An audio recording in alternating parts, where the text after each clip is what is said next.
Começando pelo Galo, certo? Isso, exatamente. O pessoal lá nas redes sociais estava cobrando, né? É, Porque ainda não tinha sido analisado.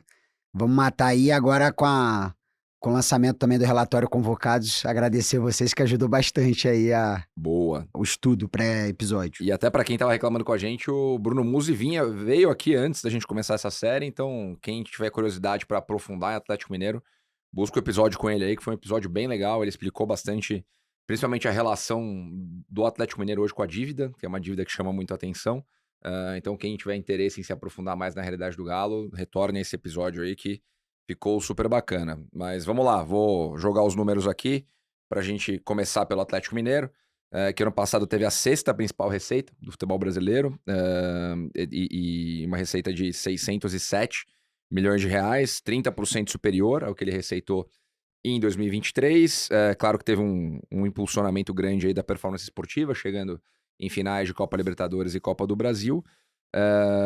Isso fez com que o componente de televisão ali representasse 41% da receita total, patrocínio outros 10%, B2C, né, bilheteria, sócio, venda de camisa, outros 19%. Aí entra uma rúbrica legal para o Atlético, que foi o estádio, né, outros 10% aí vindo do estádio, uma arena nova sendo trabalhada ali, a Arena MRV, e venda de atleta, outros 19%, que é a receita não recorrente aqui, então componente médio interessante, né, olhando para o que o mercado brasileiro pratica.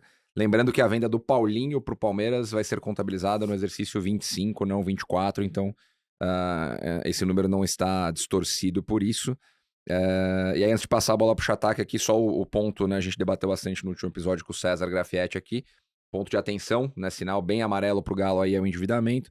O endividamento chegou a 2,3 bilhões de reais, com uma questão bastante desafiadora, que é a dívida de curto prazo, né, 50% desse montante aí, quase 1,1 bi, é dívida de curto prazo e um grande gasto com despesa financeira, né? O Galo, assim como o Corinthians, acabou enxugando bastante dinheiro ano passado, gastou 219 milhões de reais com juros em 2024, então um desafio complexo aí para ser gerenciado pelo Bruno Musi e o time dele, né, Chatan?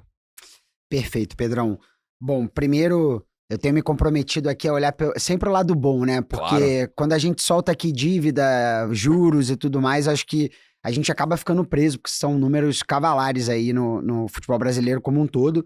Mas olhando aqui para o que o Galo fez de certo, eu entendo que, ainda mais não contabilizando a venda do Paulinho, o clube manteve um patamar muito sólido de venda de atletas, o Uhum. clube performou muito bem com a receita de televisão. Claro, foi um ano atípico, mas evidentemente que o clube soube transportar isso Claro. para bons números, boas receitas.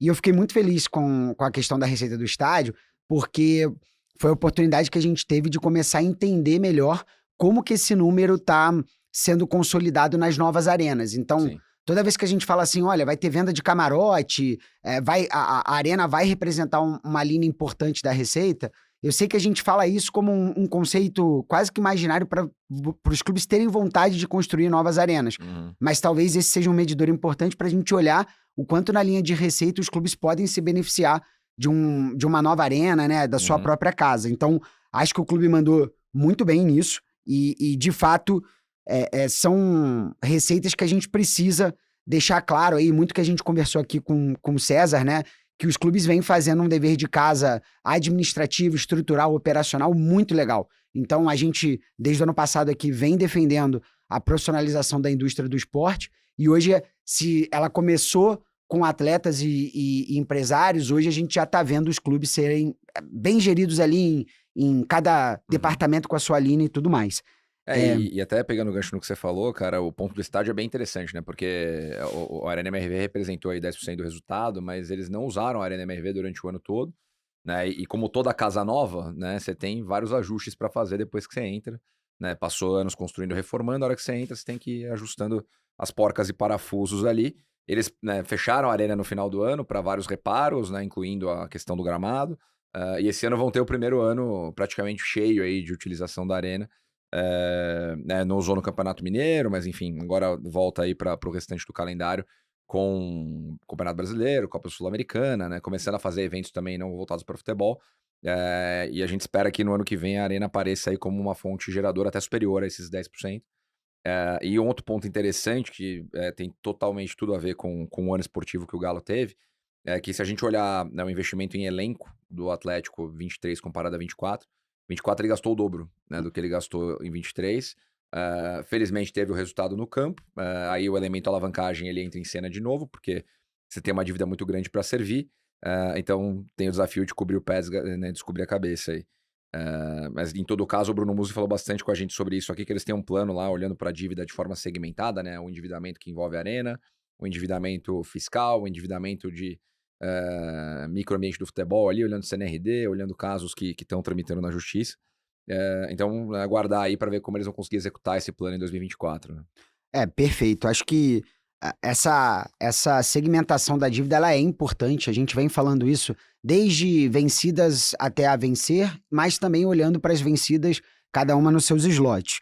De fato, eu confesso que quando eu vi aqui o balanço do Galo, eu fiquei muito assustado, porque a gente fala muito do Corinthians aí em termos de despesa financeira, né? Leia-se juros. E quando você olha para o Corinthians ainda tem um patamar ali de receita quase que o dobro do Atlético. Então, se você olhar uma dívida de 2,1 bi, ela já fica muito pesada para carregar, né? E quando a gente olha para a Arena, a gente sabe que na Arena a gente teve ali a venda de CRIs, né? Que basicamente é como se você jogasse essa dívida da Arena para o mercado de capitais. Então, alguém comprou esse pagamento, então os credores vão querer receber isso em dia. Isso pode, evidentemente, levar o clube para uma saia justa. O que é legal, né? Que eu acho que merece elogios no caso do Atlético.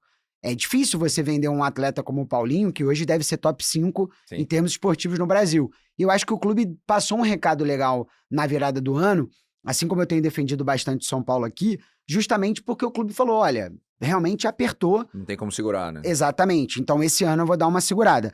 Óbvio que isso não é justificativa para os números, né? Esse ponto amarelo que você já começou a análise. Mas, de fato, mostra que talvez, até pelo papo que a gente teve com o Muzi aqui, talvez o clube esteja enxergando esse ano como um ano de recuperação, né, Pedrão? Exato. Tem algumas questões mais polêmicas aí em voga também, né? A história do Cuiabá fazendo a representação no Banco Central em relação a atrasos ali na transação do Daverson. Então, de novo, né? Muita coisa para equacionar.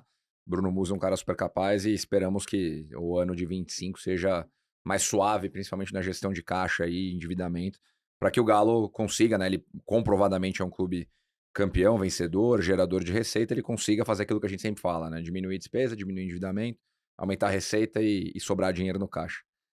E eu acho que só para a gente concluir aqui o Galo, eu acho que o próprio exemplo, se a gente aqui, quando falou do faturamento do Cruzeiro, a gente, no bom sentido, deu um puxão de orelha falando, olha, o rival tá faturando quase o dobro, eu acho que também serve pro Atlético o exemplo negativo do que foi o Cruzeiro lá em 19, porque foi um clube que operou muito alavancado, né? Os stakeholders sabiam que alguma coisa ali não tava... Alguma coisa errada não estava certa, digamos assim, mas eu acho que para o clube não entrar numa situação emergencial de fluxo de caixa, esse ano a gente vai ter que ver uma redução dessa alavancagem um pouco mais robusta, salvo o contrário, a gente pode esperar aí qualquer deslize para os próximos anos, deixando um pouquinho mais complicada a situação. E lembrando que o Galo é uma SAF, que tem acionistas bastante capitalizados em outros negócios, né, na pessoa física ali, na figura, né, liderada pela figura do Rubens Menin, controlador da MRV, do Banco Inter, né? Então, vamos aguardar para ver como que essa estrutura de SAF também consegue se organizar para gerir um negócio desse tamanho com complexidades tão grandes, né? É um clube que realmente, assim, né? O próprio fato deles terem ido buscar no futebol a primeira operação relevante de debêntures FUT, né? Que nada mais é do que captar dinheiro para depois remunerar os debenturistas. Isso foi muito legal, porque mostra que quando a gente fala aqui de SAF, governança e tudo mais, talvez esses donos estejam olhando para ideias mais criativas que não as óbvias, né? De contingenciamento de crise. Perfeito, cara.